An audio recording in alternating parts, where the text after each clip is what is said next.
Sonos Audio Podcast Network.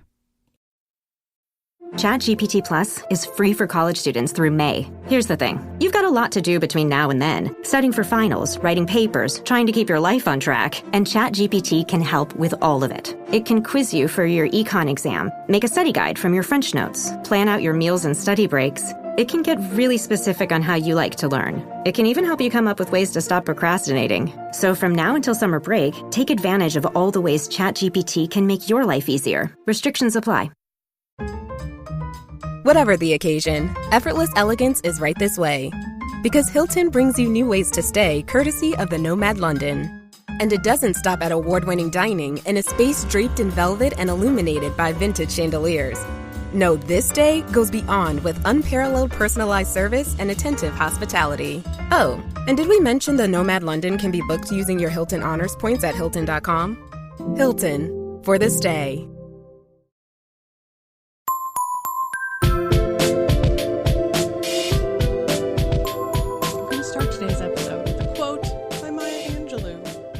That is how important it is for us to recognize and celebrate our heroes and sheroes. And that's exactly what this is. It is Memorial Day in the United States. And not that we shouldn't talk about those people every day, but we're whining about herstory, a women's history podcast where we talk about women that you probably haven't heard of and definitely should have. And I'm pretty sure both of us are talking about women from war in some aspect, or soldiers, that you should also know because it's Memorial Day. And we should remember all of the fallen ones. And the government is engaged in a conspiracy to erase their names. Woo. I mean, that's not just soldiers, though. That's like across the board. I'm going to talk about it. Also, did Maya Angelou really say the word shero? That's what it says. God bless that woman. I'm not saying 100% because the internet lies all the time, but I just want, like, Maya Angelou is an artist who paints with words, and the idea of her saying shero it's like seeing Wolfgang Puck eat a McDonald's Big Mac, where it's just like, hey man, you also sometimes like trash. That makes you more human to me. I feel like but Gordon Ramsay downing a quarter pounder with cheese. Like that I could actually see. Like, so. Oh my God. Yeah, it's like, oh wait, you are human. Yeah. You're not this like artistic god that's so far above and beyond me. That would be funny. I mean, maybe that's why she's trying to be relatable. She also enjoys puns. That just means puns truly are the highest form of art. Exactly. Yeah, and people are just mad. 100% does. It just is like, hey, just so you know, even wordsmiths can say words that are like, did you say that? Fuck yeah. Fuck yeah. They can be cringy if they want. It's fine. By the way, I'm Emily. I'm Kelley. And welcome to Whining About Herstory. Yay. Today, we are drinking the last glass sponsored by Sophia. Sophia. Are we going to sing this song again? Shit, I already forgot it. That's it. That's all I know, too. Whisper It Sounds Like a Prayer. I don't know. This is literally the same thing you did last episode. We literally had this conversation. Damn it. I know. That's why I'm like, let's just move on. Oh, I was going to work on the Sophia Hamilton mix. Too late. Damn it. Sophia, sponsor another glass and I will give you a Hamilton parody with your name. Sophia bought a glass of wine. That's about as far as you got last time. Actually, no, you got like 2 lines in last time. That I can share with me and you. No. We're gonna chug it right down and then we're going to why no. Okay. It is a work in progress. Maya Angelou with her Big Mac is so proud of me right now. I am her hero. With her sheroes. I am her hero.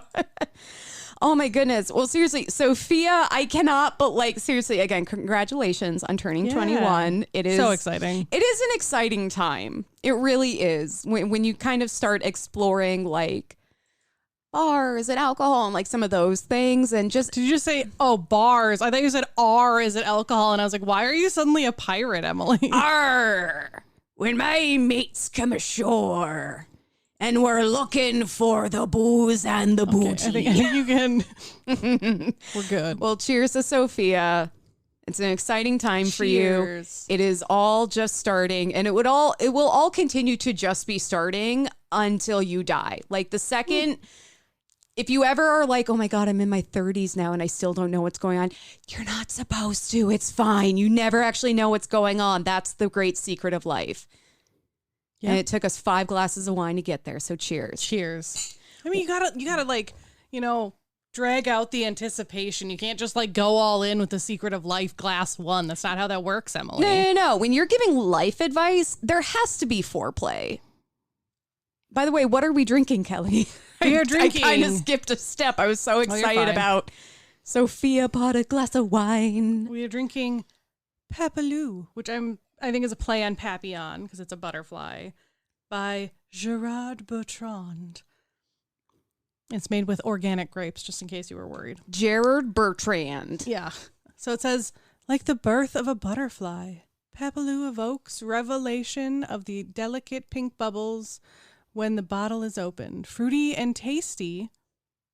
That's like probably the most simple we've ever heard a wine described. That's like saying, here's what I'm looking for in a guy. I want him to be smart and funny. It's like, that means nothing. That doesn't mean anything. This semi-sparkling wine has a beautiful pale pink color and develops delicious notes of red fruit. Like, okay, Gerard, the bottle is pretty, but that was like the most generic description of a wine. Like everyone else is like notes of tobacco and notes of plum and cherry. And this guy's like red fruit.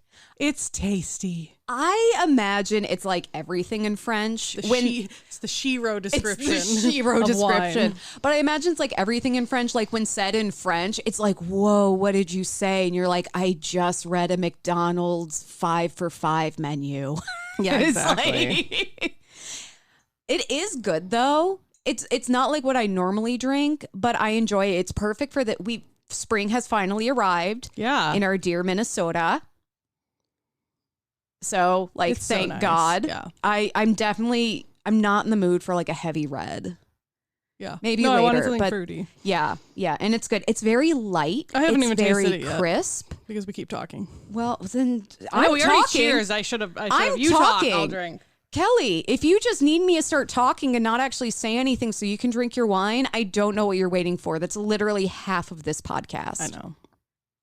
And by half, I mean every time I open my fucking mouth. That's just what's happening. Yeah, I like it. And, it is simple. And it's straight to the point, and it's not fucking around. No frills, no thrills, just good wine. It is good wine. Yep. That's why it doesn't need the frills in the description. It's just like, we don't need it. It doesn't. It is. Yeah. It's fruity and tasty with notes of red fruit. Like, what kinds of red fruit specifically? All of them. I took a wine tasting class recently, and it was actually really interesting. The way they were telling you how to like kind of suss out the flavors and the notes in wine. They broke it down into like different categories. And then they're like, okay, everyone can pick out this basic, it's sweet. Okay, but what kind of sweet? What is, like, what does it take? Like just, getting down into the descriptors. Yeah. And you know how I'll describe a wine where I'll be like, this tastes like going down on a guy in the woods when it's raining, something like that. That's how you describe wine. Yeah. Because I would like, not that sexual, but I would like come up with a scene. I was like, this tastes like a cabin up north when the leaves are turning and the room smells of allspice and there's a pie baking on the windowsill. And it's like, oh yeah, there's notes of cinnamon and all this other stuff that's like incorporated into that scene. I'm like, see, I don't know how to describe wine plainly, but I know I let it create a scene for me and then I describe that scene. Yeah. Yeah. That's valid. So Kelley. Yeah. Who the fuck are you whining about? You get to go first. Damn it. That's how we do it. I intro. Am I though? Yeah. Am I going first? Yeah. Yeah. Okay. I did the Coal Queen first last time. That's right. Oh, yes. And I covered Miki Endo, and I was glad I went second. Yep. I wish I was going second today for similar reasons. Today, I am whining about... maybe if you just stop doing ridiculously depressing stories, you wouldn't have this problem. Here's the thing. I don't want to be doing this story. The reason I am doing this story is because of the conspiracy to erase stories of anyone who's not a straight white dude from our history. I don't want to have to be talking about this shit. I mean, that's what, one of the reasons I covered Vera Rubin the other week is because it's they're literally changing the biography of the thing that is named after her. Yes. Oh my God. Ruby Rubin. I really want a sandwich. All right. Today I am whining about Major Megan McClung. Be bold, be brief, be gone. Okay. On February 28th, 2025, the Arlington National Cemetery Instagram page published the following statement. That's right. I remember you said you were doing an Arlington one. Yep. And remember when I was raging about this on our Instagram and Facebook? I turned it into a story because my rage cannot be contained. Quote, in alignment with Department of Defense, DoD Instruction 5400.17 and recent executive orders issued by the President, again, this is February 20, 2025, that's Donald Trump, Arlington National Cemetery has reviewed and adjusted its social media content to ensure compliance with DoD policies and priorities. As a result, certain posts have been removed, are in a process of being removed or modified to maintain consistency with federal guidance and uphold the integrity of our official communication channels. Jesus. Content will be archived in accordance with DA PAM 25-403. Arlington National Cemetery remains committed to transparency, professionalism, and adherence to DoD directives, while continuing to engage with our community in a manner that reflects our core values. So the DoD instruction and executive orders in question were related to removing language, posts, pages, and more from government online sources related to diversity, equity, and inclusion. And as I alluded to before, that means anyone who is not a straight white man. Yep. Because apparently, if you are not all three of those things, you're a DEI hire. Yeah, no. Seriously, even as a woman, we're considered DEI hires. I'm like, insane. Wait. If the majority of people are considered DEI, then aren't you guys the diversity hire? It's insane. So apparently one of the posts on Arlington National Cemetery's Instagram that was not in compliance with the DoD's policies and priorities was about Major Megan McClung, a Marine officer killed in Operation Iraqi Freedom. And if the Arlington National Cemetery can't be expected to honor and share the story of Major McClung, then I guess two drunk bitches with a podcast have to do it. Well, one, and the other one will listen and be angry about it too. This is what happens. We happen. We are the direct result. So if you hate people this, being idiots, if you hate this, and if you think, oh my God, they're doing such a bad job telling this story and they're drunk and they're stupid, it's not our fault. Not the stupid part. I don't think we're stupid. I mean, other people might think we are, but I don't think we are. I rubber band on the opinions of myself pretty regularly. I don't think you're stupid. I am all over the that's place. How I should say it. I don't think you're stupid. I appreciate that. If you are not following us on Instagram, we do have a couple of posts on there that were actually created by Caitlin Calgera of a tour of her own. Mm-hmm. She actually assembled a bunch of the posts from Arlington National Cemetery that had been removed, and this was one of them. And like this woman lived and served and died in our lifetime. Mm-hmm. Like some of the events, I'm like, oh my God, I fucking remember watching this on TV. So that's why I decided to cover her. Also, she is a white woman. So like for Republicans, like the least offensive of women. And it's like, really, even she's getting removed? Like, I know you're scared of people of color, but are you fucking kidding me? Right. Like, no one should be getting removed, but exactly. Like, come on. Exactly. But yeah, I'm like, hey, if you claim you love veterans and you're like thinking this is okay, you don't actually give a shit about veterans. Right. Or people who fought in wars or the military or anything. Yeah. So like literally, you just don't care about anyone other than yourself and Yes. people who look exactly like you. So Megan Malia Lilani McClung was born on April 14th, 1972 in Honolulu, Hawaii, which is why she's got like the best middle names. Oh, yeah. Malia Lilani, like, oh my God, I love that. She was raised by her parents, Mike and Ree McClung, in Orange County, California, and graduated from Mission Viejo High School. I almost said Mississippi Viejo. I know, I was like, whatever. You know, I saw the MISSI and my brain just filled in the rest. Mission Viejo High School in 1990. She was a competitive and driven person, competing as a gymnast, triathlete, and a marathon runner.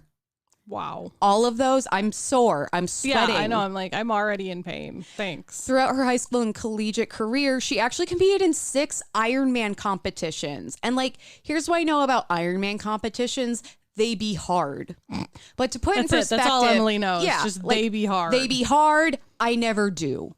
That's it. But to put it into perspective, I did look up what it is. So it's a form of triathlon. It's considered one of the most difficult physical competitions. Period. Just full stop right there. Full stop. It's a 2.4 mile swim, which doesn't sound like a lot, but it takes for fucking ever to swim. Okay? The water be dense. So it's a 2.4 mile swim, 112 mile bike ride, and then a marathon. And you do those one after the other. Yeah, there's no break. In like one day. Like this isn't like day one. We're going on a swim. It's in one day and it's like you finish one and you start the other. Like, yes. That's a typical triathlon. Yeah, like there's different rules about how like the maximum amount of time that you can spend doing one or the other, you know, before they're like, okay, you're not. You're basically disqualified, yeah. Yeah, like you lost. You don't get to swim for 3 hours. But yeah, so she did that 6 times. Wow. So that's absolutely insane. Military service ran in Megan's family. Her paternal grandfather served the U.S. Army during World War II, and her father, Mike, served in Vietnam as a Marine Corps infantry officer. And her maternal grandfather was a Navy officer and pilot. So she's got both sides of the family. Like it's in her blood. Yeah. And this legacy may have inspired Megan to pursue a military career of her own, attending the Admiral Farragut Faragut. I'm probably saying it wrong, but I don't care. Admiral Farragut Academy in New Jersey. I like that you're like, I don't care. I don't. You know what? There's so many things that I just don't have the capacity to care about anymore. And then she subsequently attended the U.S. Naval Academy. Nice. In the 1990s, women in the military was still a growing phenomena. While women have served in every U.S. conflict in combat, nursing, communications, espionage support, and more, their contributions have been largely overlooked. Part of this is because it was straight up illegal for much of our history for women to serve in the military.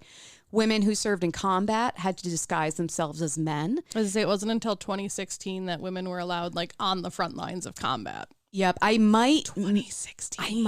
I mentioned like a few milestones. I don't know if I get into that though. 26. Like that's insane. Yes. It's like, sorry, I'm still mad about. Like, I remember because like thinking about it because I was like, I really wanted to be a paratrooper. Like, I was like, if I join the military, that's what I want to do. I want to be in the airborne. And then I was told like, women aren't allowed because they go behind. Like they are now, but at the time that I was thinking about it, they're like, they go behind enemy lines. Women are literally not allowed to do that. Yeah, which is fucking ridiculous. Here's the thing. Do I want to do that? Fuck no. It's not because I'm a woman, though. It's because that sounds awful. Yep. I don't want anything to do with that. And my ability or lack thereof has nothing to do with my sex or gender. Yeah. Like, don't complain that no one is enlisting in the military when you're literally excluding large swaths of the population from doing the damn thing. Yep. And I've talked about this before. I actually had a friend Who was in I think the Air Force in the 1990s, and this was during the Don't Ask, Don't Tell era, and they were femme presenting at the time. They are non-binary, but they were, femme, she, her pronouns, all that.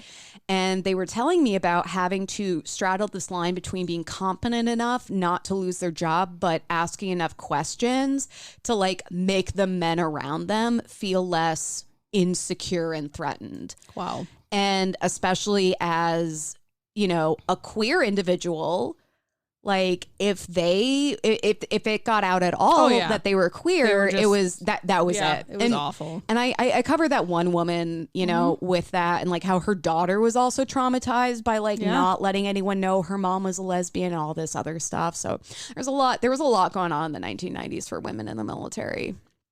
So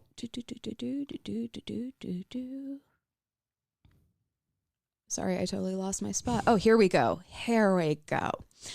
Even women serving as nurses in the U.S. Army is relatively new. The first Army Nurse Corps weren't established until 1901, and nurses serving in conflicts prior did so in an unofficial capacity without access to benefits afforded to men serving. Wow. So, like, the nurses from the American Civil War, like, they were organized. There were different like nursing coalitions and things like that, or like women who would just volunteer, but they weren't a part of the military. They were just like, I just kind of don't want all these dudes dying in a field. And then of course they didn't get any of the benefits. Right.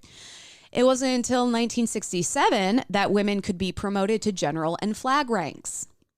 And then, as Kelley mentioned, 2016, before women could be on the front lines. The insane thing is, because I remember looking this up like a while ago, is that like they actually like announced repealing it like in the late 90s, and then they like mentioned it again in like a few years before 2016, but 2016 is when it like actually happened. Yeah. And so it's like even them just repealing a ban took so much fucking time. And we're not even going to talk about the rampant sexual assault that women suffer and that people in their military service. And yeah, it's tough. I wouldn't say being in the military is easy for anyone. There is a culture of toxic masculinity that's inherent in a lot of these spaces. Yeah. And women still, because they want to serve, because they want to do their part, enter these spaces, they endure and they do their best, and they shouldn't be suffering just because they're women. So, while women's roles in the military had expanded by the 1990s, women were still in the minority, as evidenced by the fact that Megan was the first woman to ever attend the Admiral Farragut Academy, that I'm not pronouncing correctly, but I'm doing my best. Yeah. So in the 90s, she was the first woman to ever attend that academy. After graduating from the Naval Academy in 1995, Megan was commissioned as an officer in the Marine Corps, serving on active duty until 2004.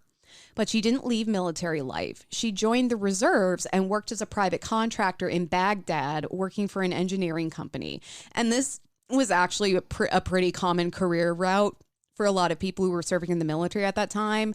They would leave the military, and whether or not they joined the reserves, they would start working for like a private contractor in these spaces. Yeah. And you can make a lot of money. I had a friend who knew someone who went back and did that, and she's like, I mean, yeah, he could get shot, but he making bank. I was like, that's why he's making bank. In 2005, she returned to the U.S., and later that same year, she was redeployed to Iraq on active duty. So Megan served during the Iraq War, which began with Operation Iraqi Freedom, or OIF. On March 20th, 2003, the United States invaded Iraq with the goal of removing Saddam Hussein from power. There's a lot of other reasons that happened. We're not going to get into it. This is not the geopolitical podcast. This is the I'm drunk and mad podcast. But I remember I was still living in Illinois at the time, and my best friend called me on the phone, and she's like, "Are you seeing this?" And I'm like, "What?" And she's like, "Turn on the TV. You know, when that was a thing that people did. Yeah. And I remember watching the footage, and it was so weird because, God, what was I, like 12 at the time, I think? And I was very aware that it was a big deal what I was seeing, but it was also dark, and you could only see like darkness and green lights and stuff. Yeah. You couldn't really get a scope of like what was happening. So it was like monumental and also like kind of boring. Well, because I was just like, okay, I can't totally see what they're doing, but like I know this is a big deal.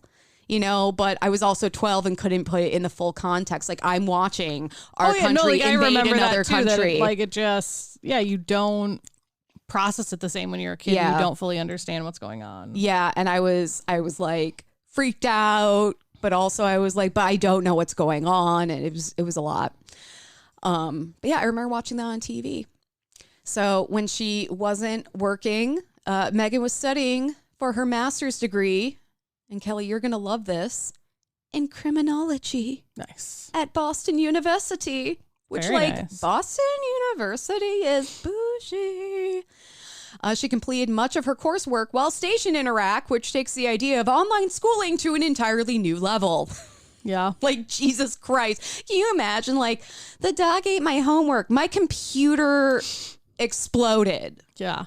Or got shot, or like it just, I'm like, wait, so you're in a war zone and doing your master's in criminology? That is absolutely insane. What the fuck? It's absolutely insane. So it seems like Megan was a work hard, play hard kind of person because while in Iraq, she also organized and ran in the Marine Corps Marathon Satellite Competition. So every year, the Marine Corps Marathon is held in Washington, D.C., and Megan organized the Satellite Competition Marine Corps Marathon Forward in Iraq. So it was like, obviously, they couldn't go back to D.C. to run in this marathon, so they were running it where they were, as like a satellite race. And so she organized this and ran it, which I'm like, isn't it pretty hot there? Like, does anyone want to run anything? Which, like, I get they're soldiers and they're walking around in that heat with like 100 pounds of gear on them at any given time. Yeah, I'm like, it's probably like not as hot when you're just running. She's fit as fuck, but I'm still like, that's Emily's like, wild. I wouldn't want to do it. So why are you doing it? I'm sweating thinking about it. But it was so cool because she not only ran it, but she organized it. Yeah, she's like, we should all have this opportunity. She was also working on organizing a satellite version of the Houston Marathon at Camp Fallujah. Nice. While she's doing her master's and serving in a war and like she's just like, I'm so bored. Like, I just need to do other things. She just is go. Like, it's absolutely, this is a woman who like doesn't nap. I need my naps. So while I would use every excuse possible to avoid running a marathon, Major Megan is not letting a little thing like being deployed in Iraq stop her from participating in the hottest of marathons. So while she was working to organize the race, Megan came up with the idea for the Penguin Award. So a blogger that Megan followed named John Bingham had written about how he would have like loved to run in a race, but he's like, I'm so slow. And like, I would just come in last. And what's the point? Yeah, exactly. Like, I'm probably just going to get disqualified because I take too long. Yeah, like, it's well, and it's very much, we put so much focus on doing things well and not just doing things to do them. Yeah. You know, where it's like, well, if I can't do that well, why would I do it? It's like, well, because it's fun or it's good for you or it can be enjoyable regardless. And so he said he would like never win. He called himself the Penguin because he'd just be like waddling along at the back of the line, just being like, I'm coming. So this really resonated with Megan. And though she was a competitive overachiever, Megan prioritized achieving goals, finishing things not fast, but never giving up. You know, the whole point was to just keep going and really prioritizing the drive it takes to keep going. Yeah. Even when things don't look great. Thus, she created the Penguin Award, and this would be given to the last official finisher, rewarding them for continuing even when the race got hard, even when it was clear they wouldn't win. Yeah. Even when it was clear they were fucking last. Yeah. Like, it doesn't matter. Just do what you want to do. Well, and running a marathon, dude, I don't care if it takes you 2 days.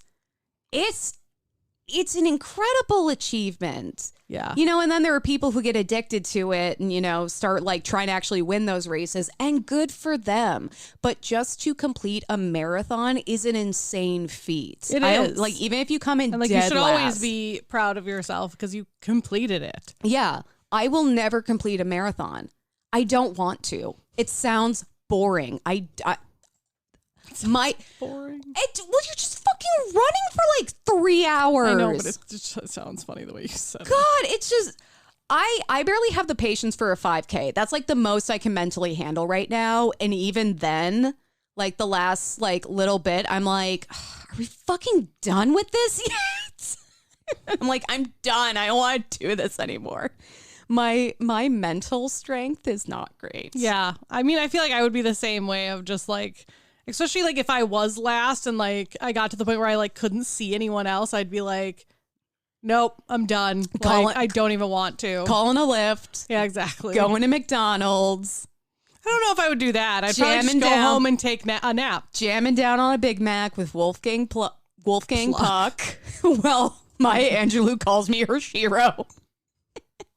Emily has weird dreams, y'all. I have. Yeah, but you know what? Then that makes when good things happen, like, even better, because my dreams are so weird. So then, like, I don't know how that would make things better. I don't know. I feel like it just makes things more mundane because you're like, man, it's not as weird as I wanted it to be. Well, I think it's because I never expect those things to happen. So then I'm like delighted by the mundane. You're a weirdo. I'm actually just thankful for anything that is not life. Yeah, I curb stomping my ass. That's valid, because same. So, also, the more unrealistic the dream is, the less disappointed you are when it doesn't happen. That's true, because you're like, what were the chances of it actually happening? Yeah, this is my wildest dream. This is my I've had 3 joints dream. Mm-hmm. So, So she had the opportunity to present the first Penguin Award in 2006 to Marine Corps Forward Marathon runners. And this was the satellite competition for the Marine Corps Marathon. So she ran it and then presented the Penguin Award, which I think is just the sweet. I love that idea. And just like rewarding not just excellence, but just sticking it out. Yeah. So in 2006, 34-year-old Megan McClung was serving as the chief public affairs officer in Al-Anbar province in Iraq. Okay. As part of her job, she escorted embedded journalists who are like war correspondents. So like journalists who were basically, they weren't a part of the military, but they were kind of like deployed with these military units to report on the conflict.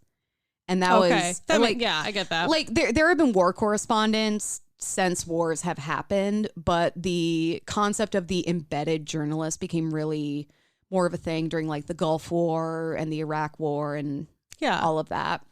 And she also gave military personnel media coaching. So one of her common pieces of advice to people before they were going to be interviewed was be bold, be brief, be gone. Like, keep it short, keep it sweet, get the fuck out. Because you can't just But it's true, exactly. Yes. You can't just stand there and, like, wax poetic. It's like, nope, get up there, say what you need to say, and get the fuck off. Well, and you can't risk giving away details. Exactly. Yeah. It's like the longer you talk, the more likely you are to slip up. So exactly. Just get in there, say what you need to say, and leave. So that June, Megan had been promoted to the rank of major, and she had just earned her master's in criminology from Boston University. Nice. On December 6th, Megan was part of a convoy escorting Newsweek journalists through Ramadi, Iraq.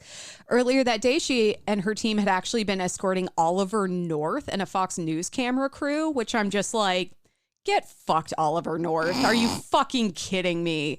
He literally committed treason, was pardoned, and then became a Fox News anchor. Like, it's insane. God. Remember when that was shocking that like a national traitor was on Fox Yeah, it's News? like, and then now we're just like, nah, that makes sense. Anyway, it happened suddenly. An improvised explosive device or IED struck the vehicle Megan was riding in. The journalists who were riding in a different vehicle were unharmed, but Megan, Captain Travis Patriquin, and Specialist Vincent Pamonte III were killed instantly.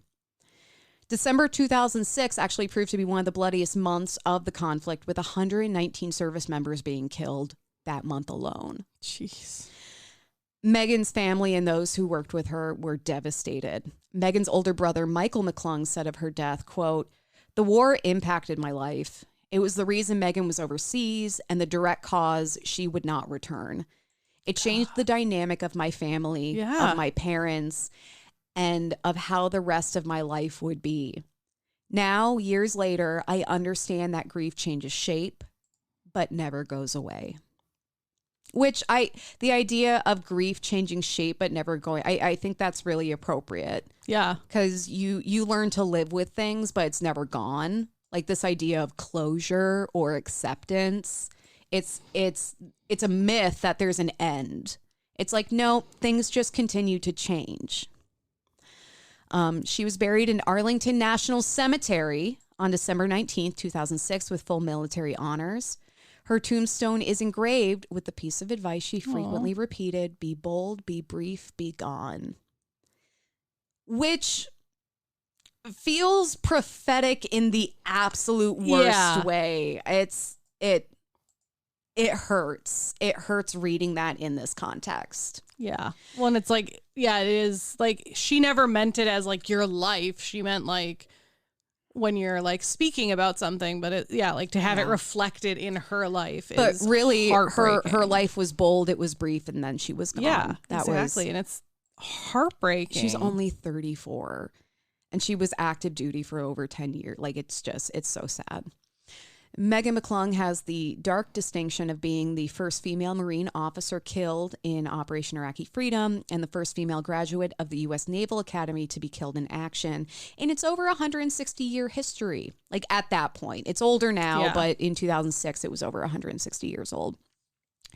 While Megan's role as a female officer in the Marines is nothing to overlook, considering the discriminatory history of excluding women from military roles in the past, I have a feeling that she would have rather been remembered as a hardworking, dedicated soldier than for her gender. So I do want to acknowledge that. Yeah. Major Megan McClung has been honored in a number of ways, including with the annual Major McClung Memorial Run at Naval Air Station Whidbey Island, which raises funds to benefit wounded Marines and their families. The Marine Corps also established the Major Megan McClung Leadership Award. 2 memorialship scholarship. Did I say memorialship? Yeah, you did. Oh my God, I need to drink more. I'm talking like I'm sober, and this is a problem. 2 memorial scholarships were established in her honor, one to provide financial aid to a deserving female cadet, and one by Boston University to provide financial aid to criminal justice students. Which I'm like, I'm just thinking of all the cool things that she could have done with that like criminal justice degree, that criminology degree. And it just feels so fucking wasteful. Yeah, it's sad too. There are a lot of other ways that she's been honored and acknowledged. She for quite a while she was commented about at like RNC conventions, which I'm just like, they're the ones who are erasing her now. Fuck you. Exactly. It's like, are you fucking kidding me? Yeah. But my favorite remembrance of Megan is the Penguin Award. Yeah. This was my favorite thing to learn about. So the award that Megan had established while planning the Marine Corps Satellite Marathon was presented in 2007 to the final runner at the Marine Corps Marathon in DC. The award, nicknamed Paul the Penguin, which I love, was presented by her parents. And they have continued to present the award every year since, which just fucking ruins me. Just imagining them every single year going to DC, presenting this award that their daughter established to honor people sticking it out when things were hard. Yeah. Like, it is like not to get first, but just to endure. In 2024, Congress named the Mission Viejo Post Office in Megan's honor, and there is a McClung class of naval landing ships, which is cool. Despite all of this, information on government websites and social media platforms about Major Megan McClung has been removed in order to, quote, uphold the integrity of their official communication channels on Donald Trump's orders. Megan, along with the stories of countless other women, people of color, LGBTQ plus folks, and more have been removed from government outlets under Trump's orders. This is not only an assault on our history, but a direct attack on the memories, the work, and the sacrifices of all of these people. Yeah. Instead, I think we should take a note from retired Master Sergeant Willie Ellerbrock, who worked closely with Megan during their deployment. He said, "I truly believe the best way to honor our fallen is to remember them and defend these liberties with all of our might and ability as they did for us.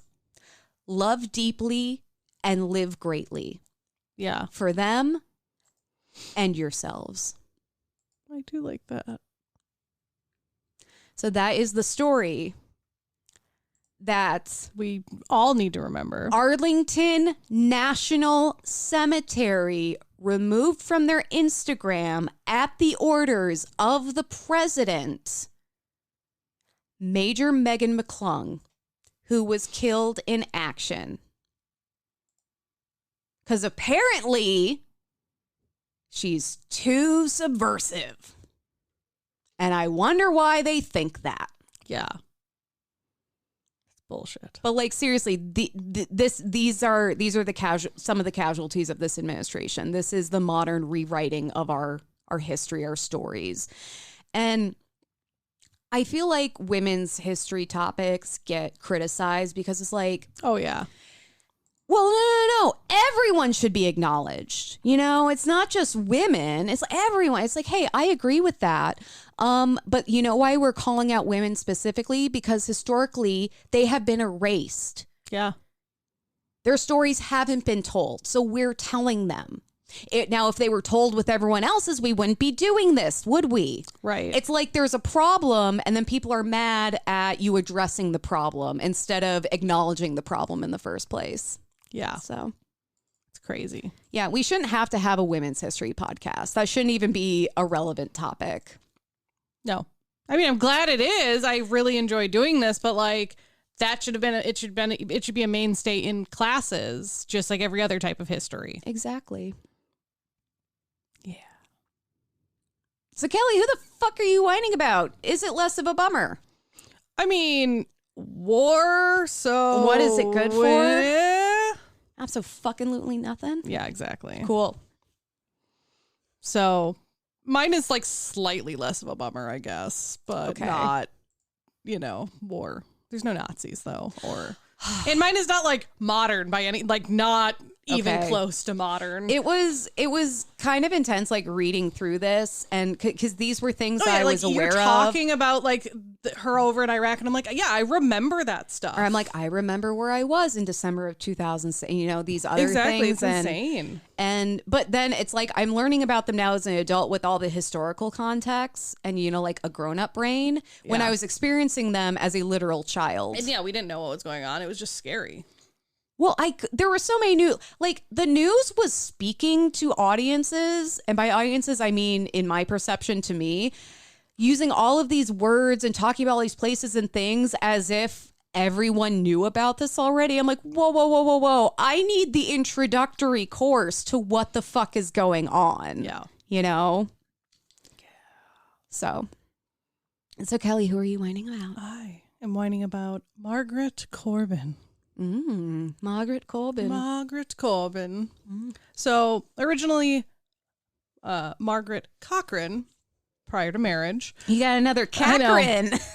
I know. I'm like, I got a list apparently, which is weird. I know. Like I wrote it and I was like, I feel like that last name's familiar. Like, recently familiar? Do she be Cochran though?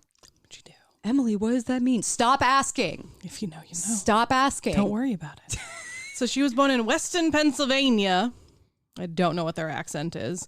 On November 12th, 1751. Ooh, we go back.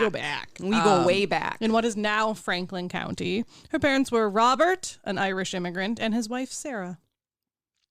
So at this time, this is like the edge of the American frontier. And her parents were very, very aware of that and very aware of like, there's a lot of dangers to living on the American frontier where it's like right up against the wildness of just the North American wilds. Yeah, exactly. And I mean, at this time, this was still like when there's a lot of aggression between native tribes and the settlers and like all of this stuff. And they were like right on the line. Plus, because you're also right on the edge means you also have a limited access to food and medicine and goods. Yep. And so anything you have to kill it yourself. Exactly. You have to go and grab penicillin out of the river with your bare hands. Yeah. Just watch out for needles. It only took until Margaret was about 5 for her parents to be like, this is way too dangerous to be raising kids here. And so they sent their children, which was Margaret and a brother, to live with their uncle. They stayed because they were like, what else? Like, we still need to like earn a living and stuff. But like, this is way too dangerous for our kids. Can you imagine trying to baby proof your cabin in the North American frontier? That toddler just decides they're fucking gone. Your baby proofing is like you just put them in a barrel and go, you can't get out. Have fun with that. An eagle just flies in and swoops them away. Yeah, no thanks. Unfortunately, her parents' worries were correct. And just literally a few months after they sent their kids to live with their uncle, Native Americans attacked where their parents were living, killed her father, captured her mother, and her mother was never seen again. So, luckily, she and her brother survived because they had been sent to live with their uncle. But like, Jesus Christ.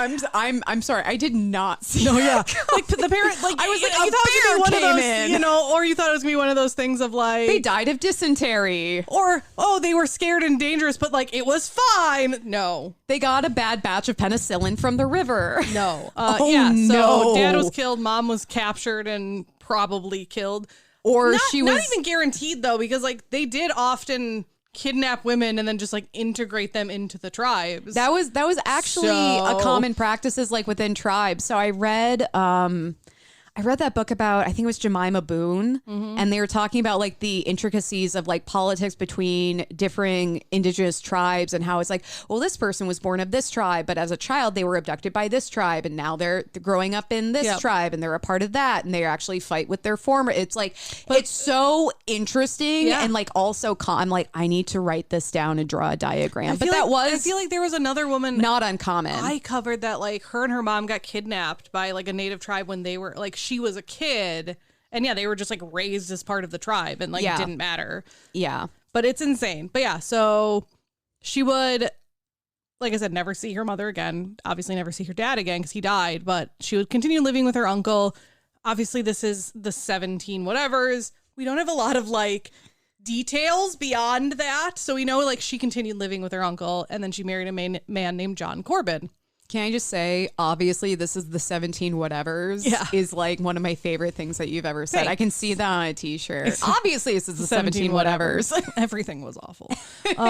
John was a farmer from Virginia looking to start like a better life on the frontier, which I'm like, okay. But I guess I get it because like if you're a farmer, there's a lot more land on the frontier than there is in like settled areas. Well, and there's more opportunity and there's less competition because, it's hard out there. Yeah.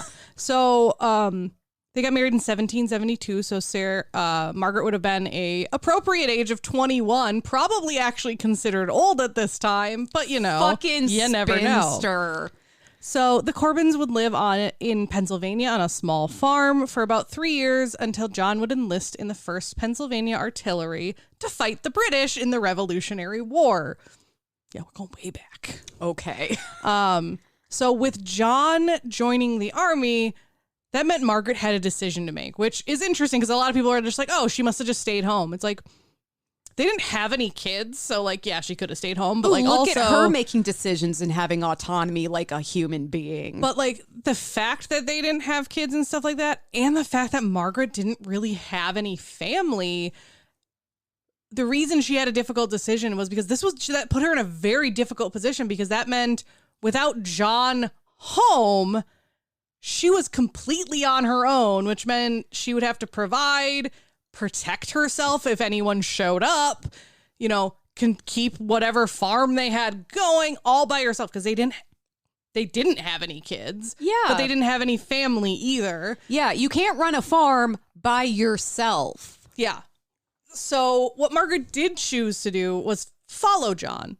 She became an army camp follower, which was actually really common. Like hundreds of thousands of women did this, and they kind of get a bad rap, which is like super shitty.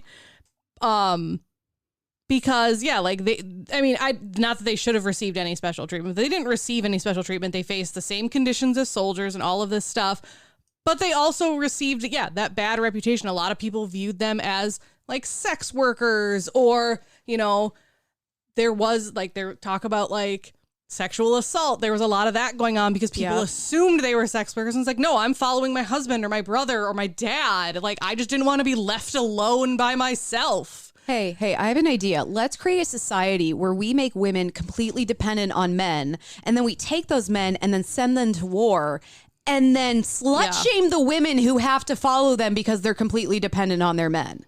Yeah.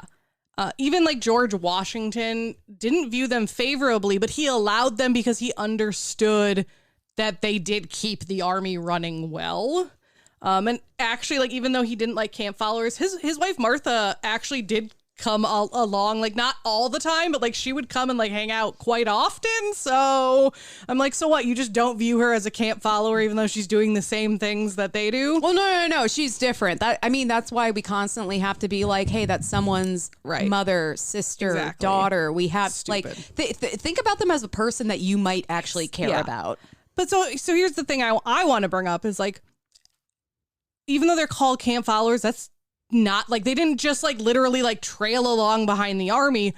Most of these women essentially like worked for the army, because you'd travel with them, you'd stay in their camps, but generally you would repair the uniforms, you would prepare meals for the soldiers, you would do the laundry, you would do the nursing, you would basically do all the little mundane tasks that needed to be done to keep the camp running while the soldiers were off soldiering. And they were providing free, necessary labor. Free with an asterisk, actually. I found this out.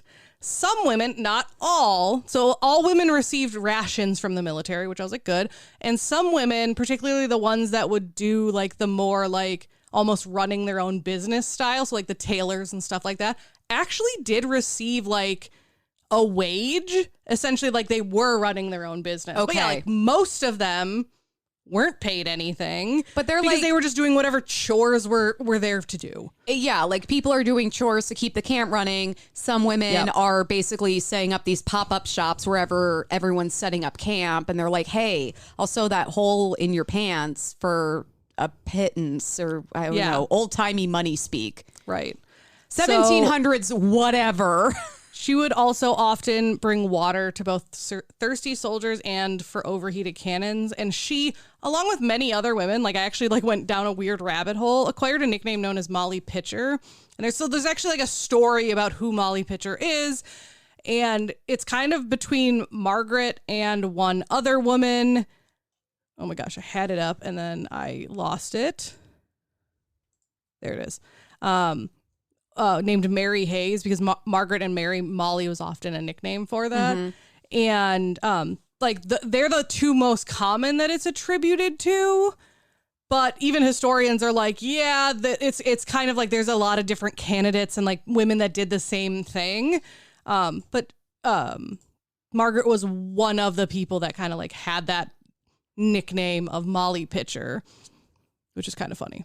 But it was like a term of endearment, not like of ridicule or anything like that. So on November 16th, 1776, Fort Washington was where John was stationed, and Margaret along with him. And they were part of the company that was left behind by George Washington when they retreated to like hold the fort. And then it was attacked by the British. We kind of all knew that was coming. I was going to say 1776. Why does that year? Why does that year make it feel like a bald eagle just put on an American flag bandana and fired an AK-47 in my heart? I should say, so I will talk about both the British and the Hessians. And for the people that don't know, the Hessians were the German soldiers that were fighting with the British during this war. So they're like part of the British troops, but they had a different name. Yes, I'm very familiar with that's the Hessians. That's why I like said that. I'm surprised that not everyone knows about the Hessians. See, I mean, there you go. We don't always learn about the white men either, but that's because they lost the war. We don't fucking know shit. But yeah. So like I said, they were garrisoned at this Fort Washington, surprisingly. Yeah, I just think that's so funny. It's like Fort Washington. Sorry, I duplicated my notes somehow and I was very confused. That's okay. For my Megan McClung ones, I was reviewing them and I was like, wait, why did I write this paragraph twice in two different ways? And it's because I was writing and then going back and adding and revising. That's exactly what happened. I'm like, I can't believe I do copy editing. Like, I get paid to copy edit stuff. Yep. And I'm writing my own shit and I'm just like, what? Yeah. So what seizure-ridden ape made this? So why was my dog walking on my computer? Oh my God, Arthur. Navi does that. Like Navi will get up and like sometimes like I'll get a message from someone in Discord being like, what are you talking about? And I'll look and it'll just be like a string of like random letters because she got up on my keyboard and typed and happened to hit enter when she did it. Arthur is so self-involved that sometimes when I'm doing my notes, he's like, okay, you've been on the computer long enough. Now it's time to pay attention to me. So I've got two screens at my desk. And so I'll be like looking at the one screen typing. Yeah. And he sits right in front of it and then just looks at me like, what are we going to do about this? So then I move it to the other screen and start looking at that and he'll move and be like, nice try, bitch. And so I just keep going back and forth doing my notes while my cat is like, look at me. It's like a toddler. He basically is. He's a toddler with knives on his hands. Yeah. So Fort Washington, where they're garrisoned, was one of the last major like fortifications that was held by the Continental Army near New York City. And like they knew the British and Hessians were coming, but like they were like, it'll be fine. Like you can just garrison and it'll be okay. And so when they did attack, everyone leapt into action. And so John was what was known as a matros, which is the person that loads a cannon. He doesn't shoot the cannon. He's the person that loads the cannon. I did not know that there was a term for that. I'm glad that they didn't go with something more derogatory, like the load packer or they definitely the loadsman. I would have been way more immature with that. But I will say you would have immediately known what that person does without explanation. Yeah. But yeah, so yeah, they were like the assistant to the gunners and stuff like that. Generally, the term was used mostly in the American Revolution, but you'll hear it other places as well. But yeah, they helped with the loading, firing, and then the sponging of the guns afterward, particularly the cannons. And so that's what he was doing. He was loading the cannon, and obviously, like at most forts during this time, this is why a lot of forts have like that crenellation at the top where it's like the cannons fit into the divots. And then, so that's kind of how this was. And so there were cannons like sporadically placed along the ramparts. But surprisingly, the British actually were doing really well in this battle. And they like hardcore hit Fort Washington. And they kind of hit like they actually fought in the proper way. It's funny because you hear some of these battles and I'm like, oh my God, like both sides are just friggin' idiots. But in this case, yeah, they bombarded the fort with their own artillery and cannons and stuff. And then sent their men in after to like do the actual like physical assault on the fort. That's the way you should do it. Yeah, well, yeah, because you take out their artillery with your artillery, and then you just take everyone else. Well, and then you fuck up the walls and shit. Yeah. You destroy the infrastructure, and then you just go one-on-one with the peeps. And I'm not saying like only the British made like dumb mistakes during wars. Like we've done it too. But so yeah, they did the bombardment, and then both them and the Hessians kind of like went in for, the final strike. And during this time, Margaret was bringing water to John and the other cannoneers to, work on the cleaning, the cooling off and stuff like that so they could keep firing. Yeah. Because firing a cannon was not like you pull the rope, it fires, you throw another cannon, you pull the rope. It was everything took like 20 minutes to do. Well, it needs to like cool down because if you fire too much, you're going to usually end up injuring yourself or not like break the cannon. Yeah. But like even firing a gun, it's like you fire and there's 20 minutes of like sticking shit in the gun and redoing. Remember we were trying to fire those Japanese rifles in Texas? That was a lot easier, but it still was fucking hard, especially when that thing got jammed. Can you imagine? Well, that's even what they told us is they were like, these guns jam so easily. And like, imagine you're actually in the heat of a real battle. Yes, imagine. How much easier is it going to jam because you're scared? I missed my cue to set off an explosive device because I was so distracted by my gun being jammed. And I'm like, I'm sure if you practice, you can get really, like, there is a rhythm to it. Yeah. But when that thing, you gotta go. Exactly. You're like, well, I gotta fix it. Well, and you have to hope that whoever's next to you will cover you while you fix your gun. Yeah. But can you imagine, like, someone's coming at you, you try to fire it jams, like, oh, well, I'm dead now. I'm dead. Cool. Yeah. Cool story. It's insane. And it was worse in the 17 whatevers. So upon returning with one of the pails of water, unfortunately, Margaret witnessed her husband die to cannon fire. Damn it. Oh. However, without missing a beat, she immediately ran to fill John's role as the matros. Like, she had been here watching her husband do what he did for so long that she was like, yeah, this sucks that I just lost my husband, but like us not losing this battle is more important. Like it's in that moment that adrenaline kicks in of like, fuck, And so, yeah, she immediately just stepped in. She saw there was a problem and she's like, I'm gonna fix it. Exactly. And that's what bitches do. Exactly. Oh, that's so, I will say that is like one of my favorite subgenres of women's history where it's like a woman who is there, sees a dude go down and is just like, I guess I'm doing this now. And just like steps in like who's the Costa Rican woman I covered where she's like, I got an apron full of bullets and I picked up a gun off the ground. Yeah. Let's fuck some people up. I think of like the Fighting Girlfriend. Like that wasn't quite the same, but she literally was like, you fucking killed my husband. I'm going to buy a tank and make you let me fight in the war. So when Egg and I were in Chicago, we couldn't get HGTV, so we couldn't bitch about people on house hire. But the benefit of that was we got to watch some like History Channel, and they were doing it was the show that was hosted by I'm totally blanking on his name. Oh my god. Okay, it doesn't matter. He was like an 80s comedy star. He was in Tommy Boy. Not like David Spade? No, not David Spade. Tall, short buzz guy. I'll look it up later. Anyway.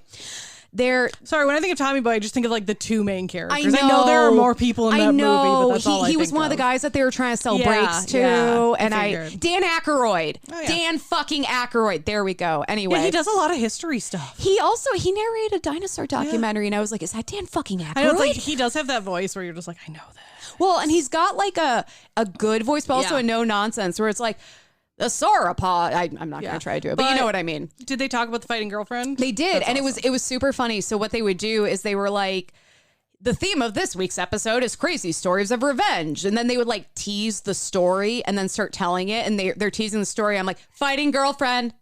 I know that one. I know that one. And I know that one, and I know that one. I was like, I knew all these stories from the podcast. Funny. I felt so smart. Good. And I was showing off in front of Vega. I'm sure he's like, yeah, I know you know these things. So I was like, but I need everyone to know I know. He's like, Emily, I know these things too. I listen to your podcast. Yeah, and I'm like, but you need to know that I know them better. Yeah, and I was like, oh, is this a story of when this happened? Yeah, and then that's so exactly funny. What it was. Yeah. And I just like slowly look at him, and he's like, I'm not doubting you. Why are you like giving me so much that's fucking so funny. attitude? That happened the other day. I was in the car with Drew. Pod Jesus. Yeah, Pod Jesus. And like they were telling, it was like a true, like he was listening to NPR because I got in his car, like, and it was just whatever radio station was playing, but they were talking, and I'm like, I know this. And I don't remember who it was now, but I was able to like say like, this is what they're talking about, Drew. And then like 20 minutes later, they were like, oh yeah, da-da-da-da-da. And Drew's like, holy shit. And I'm like, I know. I know it's so everything. Funny. Anyways. So the show is called Unbelievable with Dan Aykroyd. Fuck yeah. Also, I have such low self-esteem that I'm just like, I assume everyone doubts me. And Egg is just like, I'm not surprised you know these things. Like I'm not. That's kind of what Drew said too. Drew's like, I didn't doubt you. And I'm like, but I doubt, like, I didn't doubt me either. Like, I knew what I was talking about. But yeah, it's one of those, like, I just assume everyone else doubts me. Do you know how often I don't know what's going on? I really need to show off when I do know what's going on. Yeah. When I can identify a Cryolophosaurus at the Field Museum just by looking at its skull, I need everyone to know. Yeah. That's super funny, though. I have a unique set of skills. Yeah. Back to Margaret, I suppose. Tell me about her loading the cannon. Yeah. Firing the laser. Firing the laser.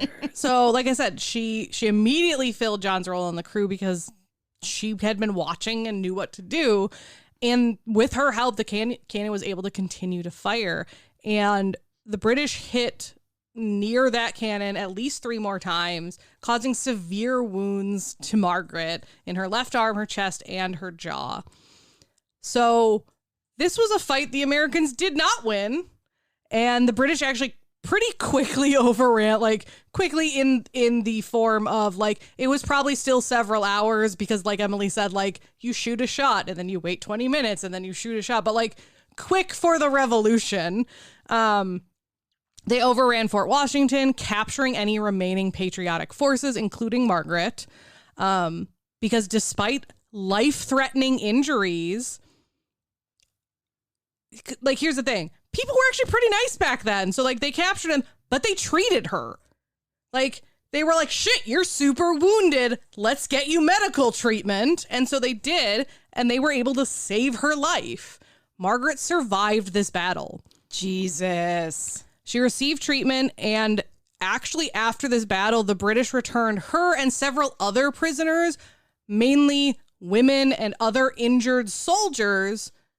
Like, basically, they were just like, yep, here's your, like, we'll keep the healthy ones, but, like, here's all your other people, which I'm like, that's actually really, like, cool of them to be like, hey, like, we don't have the ability to take care of your injured soldiers in a way that we're comfortable with. So we're going to give them back to you so that they can actually, like, heal and rest instead of being brought with us. So there are 2 ways to look at this. There's your way, and then there's the way I'm trying to be nice. My mentally ill brain because, like, when is. Here's the thing. I don't want to deal with all these sick fuckers. You take them and they can die on your watch. But I don't want the responsibility. Get them the fuck out of here. I don't want to deal with them. I think the reason I think of it my way is because I'm like, if that was the case, why treat them in the first place? Yeah, I mean, I guess they could have just killed everyone too. The women, yes, I think that's very much it. It's like, we don't want to deal with like these crying, sobbing bitches who probably just lost their family members. You can have them, but like the wounded, it's like, yeah, if you're just gonna give them up because you're just like, I don't want to deal with them. Why treat them in the first place? Yeah, no, I hope it's your way. To be a pessimist, because I'm imagining. I was like, no one's alive anymore, Emily. No one's gonna be able to give us an answer. Because I'm like, I'm surprised they didn't just like a little bit of both kill them all. But I was like, it took so long to load those. It's going to take him for fucking ever. That's when you just bayonet execute everyone. Yeah, that gets so messy. But yeah, so they. And then they kill all the women, so they have no one to do their fucking laundry. Seriously, you think they would just take them with and be like, well, you are now like our slave. The laundry bitch. Exactly. So, but yeah, so they were able to, those that like were released were able to recover in the Philadelphia hospital. She would ultimately lose the use of her left arm. Oh no. Which would impede her ability to like dress and perform everyday tasks for the rest of her life. So on June 29th of 1779, so after the war, the Executive Council of Pennsylvania, which I love, like, because yeah, we didn't like have a formally established government back then. So like, I like that that's the name Pennsylvania chose for like their governing body. It like sounds very like business. The Executive Council. And then after everyone said that, Megan Thee Stallion just goes, body yada yada. Exactly. And everyone's like, yep, this is the name. This is the anachronistic history movie that I need. Right? So they granted her actually $30 to cover her needs and then passed on her case. And I think it was like an ongoing $30. It wasn't like a one-time payment. Here's $30. Get the fuck out. But like recognized her service to the point that they actually passed on her case to that Congress's Board of War. And on July 6, 1779, the Congress's Board of War was actually very sympathetic to Margaret and her case and impressed with what she did, that she like stepped up in the face of battle and like just, you know, especially in the face of her husband dying, especially like when even today, like women are kind of viewed as weak. Like, so back then you think of like how women were viewed, you know, I'm sure they were like, how did you not just like have a mental breakdown and like die when your husband died? You know, I think that she broke their brain a little bit. Here's the thing. I don't need no man, but if I saw my spouse murdered by a cannon in front of me, so angry though. I'm going to take a sick day. I'm going to take a mental health day to deal with that. I'm not going to immediately be like, and now I'm in charge of the cannon. No. Like, I want to be that person. I don't think I would be there. That person. I wouldn't die, but I would probably just like lay down next to him and be like, I would like to die. I'm done. Yeah. But yeah, so the Board of War was very impressed and actually granted her half of the monthly pay of a soldier in the Continental Army and new clothes, or its equivalent in cash. With this act, this made Margaret the first woman in the United States to receive a military pension, and probably the first woman in a very long time after that to receive a military pension, because we've heard how many women that were either denied or they just like were like, no, you weren't actually in the war. Yeah, like, or women that you were like, in you it. dressed as a man, so it doesn't like it invalidates you. You weren't supposed to be in the war. There was one woman I even covered that like she fought and her husband fought, and she was denied both of their pensions. And I like, so that like, I think it's really awesome that Margaret got one. And like, I kind of like when I first read, like, she was the first woman. I'm like, well, no shit. Like, first of all, it's the Revolutionary War. Second of all, like, I'm surprised she got it because like, yeah, it would be I didn't, but like now my brain is like, I'd be very interested to be like, okay, when did the next, like after her, when did the next woman receive it? And also like, I'm sure there's some people that are like, can you really like count that? Because like we weren't really like a nation yet. Like it's like, but yeah. So Margaret, after that decision, was included on military rolls until the end of the war. And then after the war, she enrolled in the Corps of the Invalids. I thought you were going to say the corpse of the I was Invalids. going to say corpse because that's how it's spelled. But oh my God. But yeah, can I just say real quick, great band name. Yeah, right? Like Swedish, like death metal. Yeah. Corpse of the Invalids. 100% listen. Fuck yes. So this was like a group for soldiers, or like essentially a regiment of soldiers that was actually created by Congress specifically like for wounded soldiers, and they actually like had a garrison for them, so they had places to live if they didn't have anywhere else to go and stuff like that. And so she was able to, because she was included in the military rolls because she was receiving half of a military pension, but something, she was able to go and be a part of this garrison, which was located in West Point, New York, which I think is really cool because, yeah, it's like her husband's dead.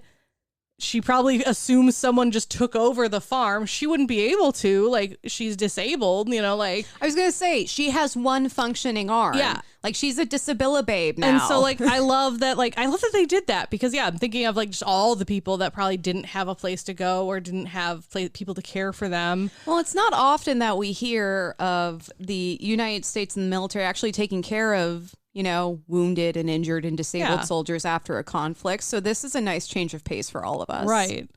So she was technically discharged from the Continental Army, even though she never technically enrolled, which I think is kind of funny, like that because she got the military pension, they technically like had to kind of like be like, yeah, she was in the army. They post-dated which is kind of cool. But like, so she was technically discharged from the Continental Army in 1783, but allowed to like stay at the garrison until she would die in 1800 at the age of 48, which is pretty young, but like she survived the war when she was getting like bombarded by cannons. Every year after almost getting taken out by a cannon is old for her. Yeah. And like by 17 whatever years. I was like, she lived to 1800. She made it to the next 100 years, and then she was like, I'm done. Yeah. Like, I'm out. Yeah. But she died in Highland Falls, New York. And the local historical society actually like erected a historical marker to Captain Molly, because that was a nickname that she had earned as like a camp follower. Like I said, Margaret was often called Molly. Yep. So, well, and her dad was Irish. Yep. So I'm like, that makes sense that like she would have picked up that nickname. Irish women were often called Molly regardless of what their actual fucking name was. Because Margaret Brown was also called Molly. Yep.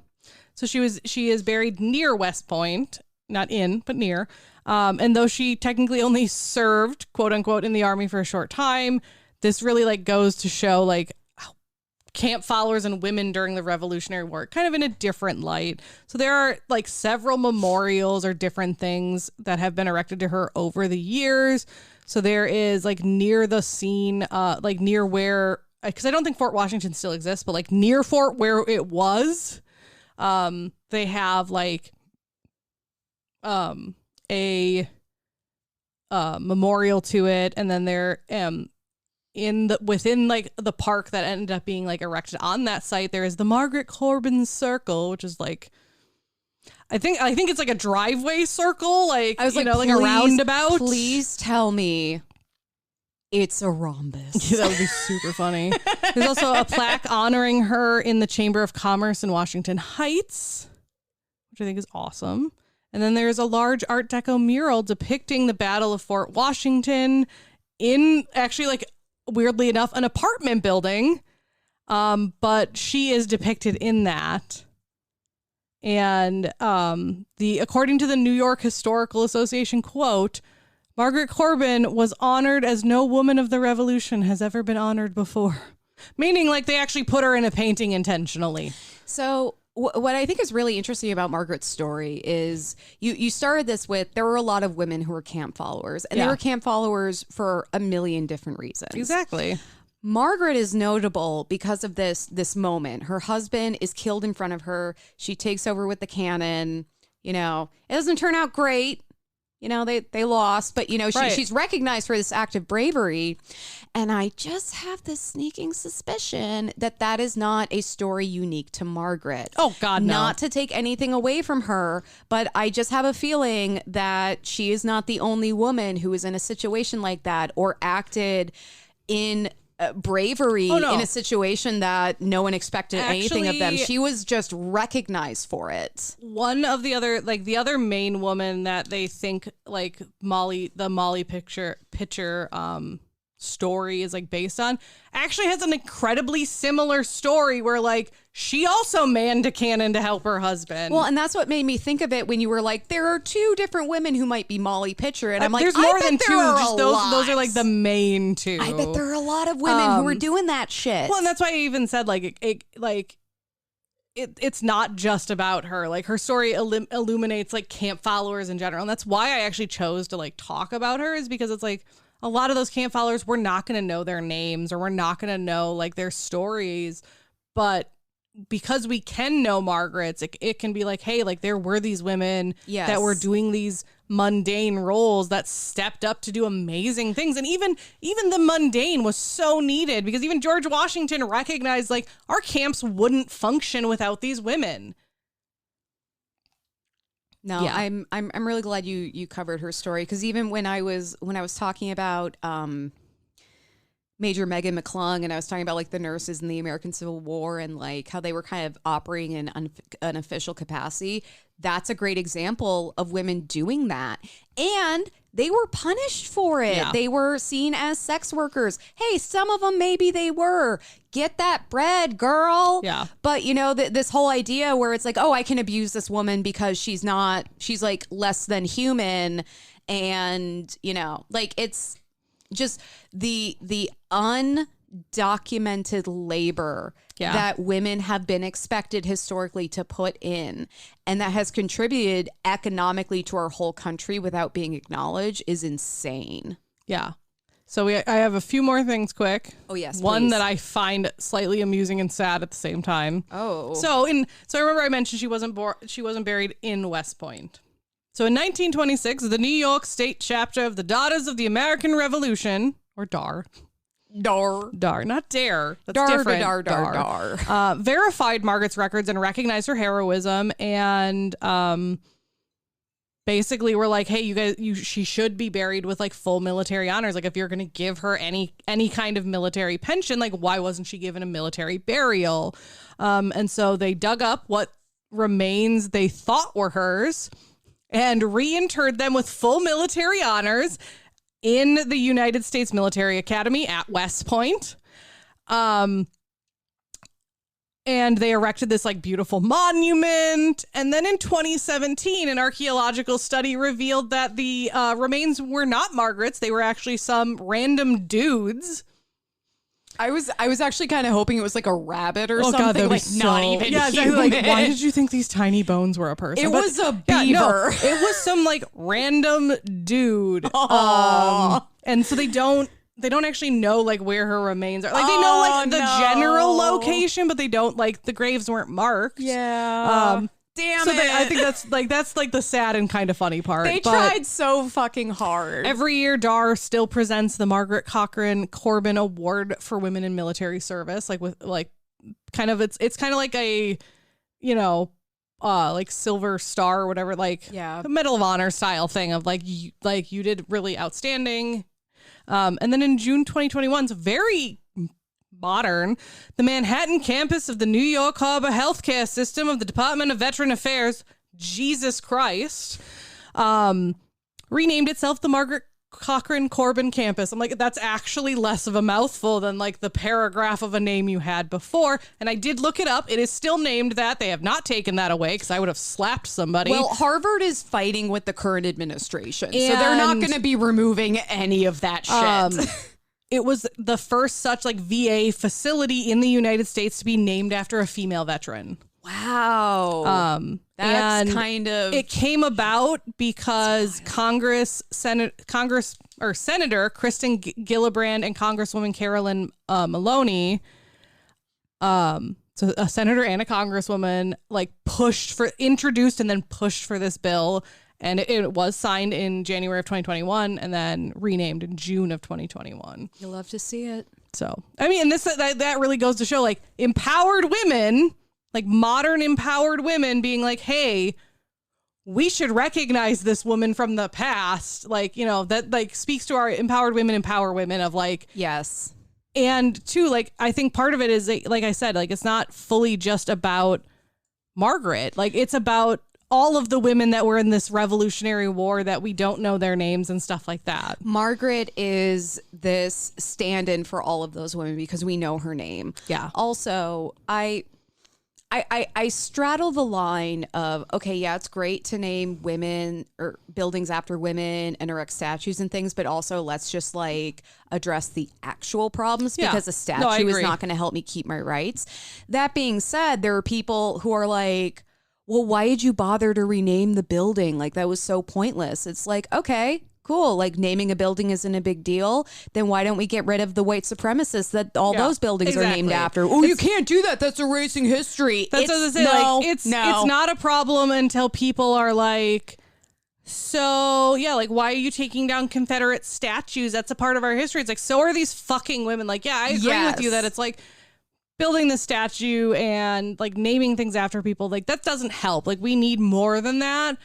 And it's at least a starting point to like make people talk about it. Like you said, like you did the story of, God, I can't even remember her name now, but like you were like, there's a school named after this woman. Why the fuck is there a school named after this woman? I'm going to go look her up. Harriet Bishop. Yeah. And so it's like, if nothing else, that's why we should continue doing it, you know, like, or the statue of the woman with the purse. It's like, it's going to get people talking and thinking about why the hell does this exist and why don't I know about it? Exactly. Like, yeah, exactly. Like it doesn't make up for all the wrongs that were committed to these women, but like, see, I'm very much in the camp of instead of bitching about what we should and shouldn't be doing, let's just do all of it. Yeah, you know, like why do we need to pick and choose? If this group of gals is really into erecting statues of women, because there really aren't a lot of statues of women, let them go off, because then they're doing that while we're working on getting bodily autonomy. And then this group is over here working on this. Like, exactly. We don't have to pick and choose. We can have it all. Exactly. We're modern women. We can have it all. We can burp while we scream. I agree. Angry. All right. Shit. That was awesome, Kelley. I love that. Do you? Oh, I can read it. I was going to say, you have not read this yet. I read it last time. No. Oh, yeah, you did. Just like Emily. Yes. Well, no, because I was thinking last time was when we helped someone get married, which, by the way, that was 2 times ago. And that was successful. Well, there's a story to that. Yeah, but I thought we weren't really supposed to tell. Well, I guess we can. Well, without saying names. Let's just say I might get the opportunity to sign the marriage license as an ordained person. Next episode, let's tell the story without revealing names, because we've talked about this for 2 episodes now. I feel like there's now more story than I'm aware of. Well, you can cover the first half. I'll cover the second half. Read about being brave. Okay. Remember, God is Ruby Rubin. All right, we're on day 5 now. Oh, God. Just start. That's the title. No. I think the hardest thing about writing is the blank page. Accurate, or computer screen. It's said that the writer is to have homework every day for the rest of your life. Or to be a writer, sorry. You remember that feeling, don't you? When you have a paper to write or an assignment to turn in, and you know you can do it if you just start. It's so hard to start, whether it's writing a book, training for a 5K, or any other dream you have. To start the journey toward that thing, I don't know what it is for you, is not a journey to courage. The moment you take that first step, the moment you start, little seeds of courage, the ones I believe you already planted there right now, begin to sprout in your heart. You aren't headed to find courage. It's in you, it is blooming, and it is with you as you travel and say yes to things that seem scary. Those little seeds of courage have been growing in your heart for weeks, maybe years. Then at some point, your heart began to beat with a different rhythm, and now here you are, ready to take the first brave step. You just have to start, my friend. That thing that is whispering on your insides, maybe for you it's writing a note, singing a song, making a phone call, having a conversation, composing a story, writing a check, booking a trip, sending an email, going on a date, reading a book, signing up. I'm trying to list as many options as possible, but you know the thing Ruby Rubin is doing in your life better than I do. It's time to get quiet before Ruby Rubin and ask what it looks like for you to live a life of courage today. Just start. So the part where she's talking about how it kind of marinates inside you, and then all of a sudden something might click, that's really relatable, because I've totally had these things where I'm like, I want to be this kind of person, or I want to do these things, and I don't do it. And then one day I'm just like, you're like, fuck it, I'm going to do it. Fuck it, I'm going to do it. I run 5Ks now. Not well, but I do it. I'm getting that Penguin Award, you bitch. Just started. I just start. See, that's why I don't run them with you, because then I would steal that award from you. It's, I just want you to have something in your life, Emily. I need literally anything in my life other than my abusive cat, who I'm obsessed with. That's fine. I have my cheese. They're so good. No, I think that's absolutely true. It is hard to start, because I think we've all started something, and when you start something new, it sucks. Well, you feel bad about it for a while before you start to get in the rhythm and start to accept it. It's almost like exposure therapy. Oh yeah. Well, and I literally I had this conversation with Justin today that I want to start writing again. Obviously, not podcast stuff. It's funny because I don't count that toward I want to start creative writing again. Yeah. And I told them, I'm I just need to start. It doesn't need to be anything major. It could be 10 minutes 3 times a day, or not 3 times a day, 3 days a week. I was like, Jesus Christ, no, Kelley, fucking overachiever. Why don't you just run an Iron Man? It's so funny that I literally had that conversation today in the car with my husband, and I was just I need to start. This book, I think it's speaking to me, because it is. It's that is, as a writer, like that is the worst thing when you're just like staring at your computer screen. So I'm like, even if I'm just like literally like, I don't know what to write today, because I've heard from published authors, like that is how you do it. It's like, it doesn't matter if what you write is actually your book at the beginning. It's just that you're writing and you're building that habit and you're letting those seeds grow into something more. And it doesn't have to be writing. It can be walking. It can be literally whatever you want to do. It's like, yeah, you have to start, but the start doesn't have to be the whole thing. It can be literally one tiny baby step in the direction that you want to go. A step is a step. Well, and like I always think about artists, and like they sketch and they do, like or little they doodle, scribble, exactly. Things like that. And they're not necessarily creating something with the end result. I don't know why, but with writing, I feel like if I'm writing something, it has to be like, okay, now I'm going to finish this. And this is going to be a whole story. And there's a big, like, no. And I've started calling it scribbling. Oh, that's and nice. It's my version of sketching where I'm just like, I thought of a scene and I'm just going to write it. And that's what I used to do. Then I would just go back and I would be like, oh, this is how I can connect these two scenes, or like, these are two different stories, or I don't do that. And I had a writing professor, and she was like, you have to write every day. And you know what? It doesn't have to be good. It doesn't have to be anything that's going to become anything, but you just have to write every day because it's practice. And I'm like, you're fucking right. And so I have been writing more outside of the podcast, not like every day. Well, and I think that's it. Like sometimes it takes, and that's why I told Justin, I'm like, even if it's like 10 minutes 3 times a week, like it needs to be more than what I'm doing now. Yeah. But yeah, it doesn't need to be everything. Like eventually, I would love to write every day.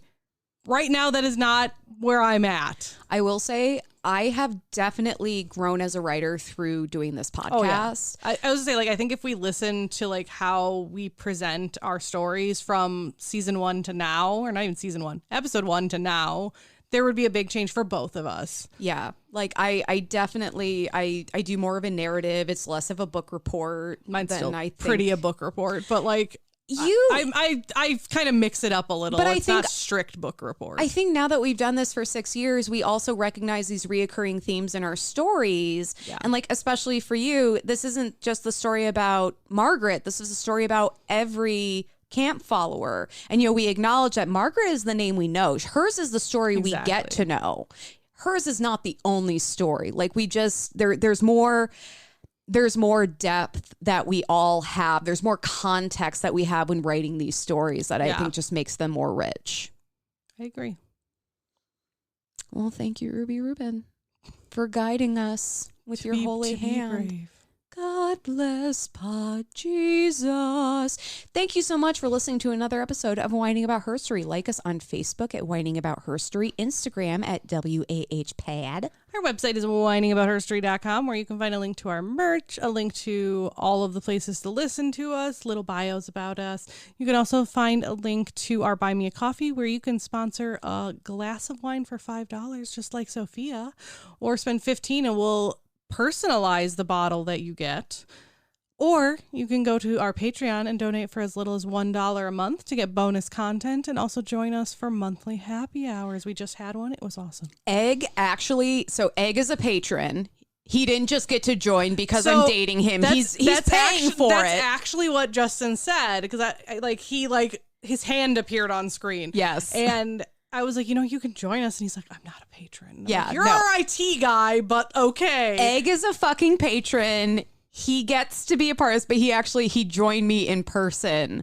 So it was nice. The viewers got to meet Egg and my chihuahuas and my cat. It was super fun. We got to meet a baby and some dogs and some more cats. And honestly, that's right. That's why he was on. That's why his hand was on screen, as he handed me one of our dogs. Yes. We've actually got to meet a lot of people's cats, which I'm really loving. I know. Well, I know you're obsessed with them. I like the dogs. I like all. It's not that I don't like the dogs. Meeting our patrons. I love all of them, but it's interesting to sit down and just like have a conversation, because I listen to podcasts and I feel like I have a close relationship with these podcast hosts whom I've never met. So then getting to actually interact with people and have an actual relationship. It's so much fun, and we're just so thankful when people show up. I'm like, oh my God, really?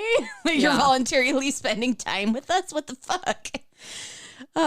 Also raise 5 stars wherever you listen because it pisses off the right people. Thank you so much for listening to another episode of Whining About Herstory. Please have a safe and peaceful Memorial Day. Have an empowered day too. Yeah. Bye. Oh wait, I'm Emily. I'm Kelley. I fucked up the. I got distracted by the Memorial Day thing. We were talking about stuff. Yeah, it's too. You know what? Memorial Day is like still just like a really heavy day for me, and I just like there's a lot of feelings. That's understandable. Yeah. So I'm Emily. I'm Kelley. Have an empowered day, y'all. Bye. Oh yeah, I pushed the button.